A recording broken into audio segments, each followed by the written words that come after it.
Sea turtles, alive since the time of the dinosaurs, have rightfully earned their reputation as living fossils. Majestic and beloved, they have unfortunately also been the target of significant threats. Among the most significant hazards to populations, habitat loss from pollution and climate change, boat strikes, fishing, and illegal trade. And even with ongoing conservation efforts, 5 of 7 species are threatened with extinction. Over the last 3 decades, more than 1 million marine turtles were illegally exploited worldwide. It is still alive, it is still intact. That's where Dr. Chris Madden, a marine scientist with the World Wildlife Fund, comes in. Whether they're whole turtles, whether they're eggs or their meat or even products themselves.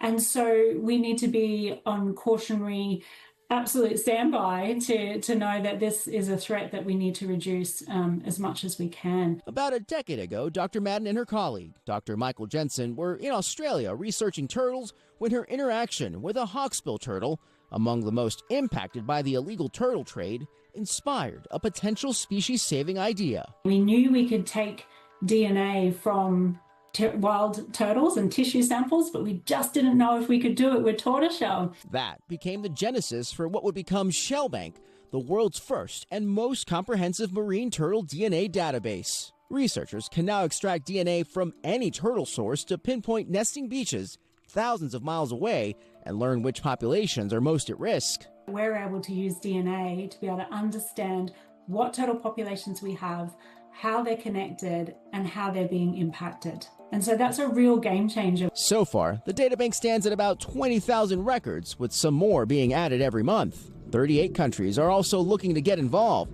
with some governments already using the data to crack down on the illegal trade. WWF also operates a strong buyer beware campaign to educate people what to look for and what to avoid. Wildlife forensic scientist and conservation geneticist Dr. Greta Frankham is among the researchers building up ShellBank. We can do much more with the sum of it than what we were doing just with our individual research projects. Helping expose poaching hotspots and trafficking routes is just part of the goal of ShellBank.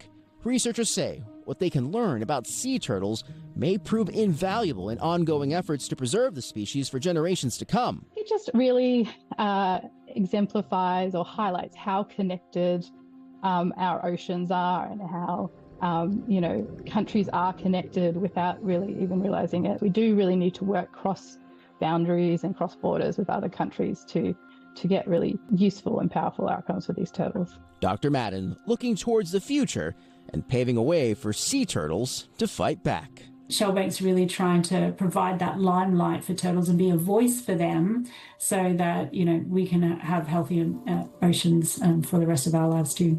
George Solis, NBC News. We thank you for watching, and remember, stay updated on breaking news and top stories on the NBC News app or watch live on our YouTube channel.